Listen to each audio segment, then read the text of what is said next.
నేను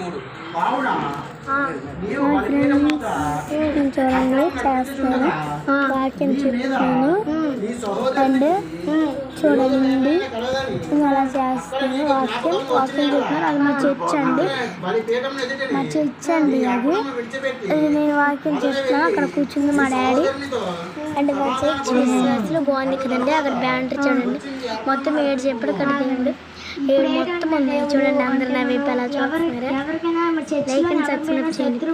అనుకో కానుకలు పట్టినప్పుడు ముందు వాళ్ళ దగ్గరికి వెళ్ళి పట్టాలి తప్ప మంచి వాళ్ళకి అందరికీ చేర్చి రాష్ట్రాలకి ఇస్తే దేవుడికి మనం అయిష్టులై ఉంటాం. ముందు వాళ్ళకి ఇచ్చి ఆ తర్వాత అందరికీ వేస్తే అప్పుడు మనం అందరం ఇష్టులై ఉంటాం, కానీ అయిష్టులై ఉండం.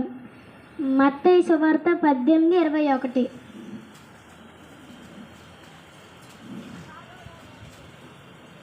ఆ సమయమున పేతురు ఆయన యొద్దకు వచ్చి, ప్రభువా, నా సహోదరుడు నా ఎడల తప్పిదము చేసిన ఎడల నేను ఎన్ని మార్లు అతను క్షమింపవలను? 7 మార్లు మట్టుగా అని అడిగాను.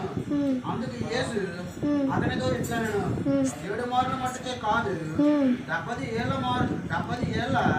మార్లు వరకు నీతో చెప్పుచున్నాను. ఆగండి. దేవుడి దగ్గరకు వచ్చి అంటే పేతురు నా సహోదరుడికి నేను క్షమించాలి, 7 మార్లు క్షమించాలి అని అడిగితే దేవుడు అన్నాడు, కాదు 78 మార్లు క్షమించాలంట.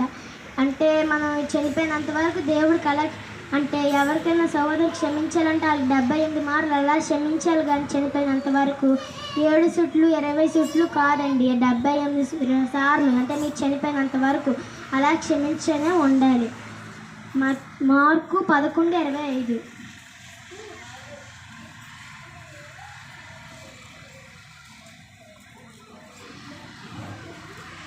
నీకు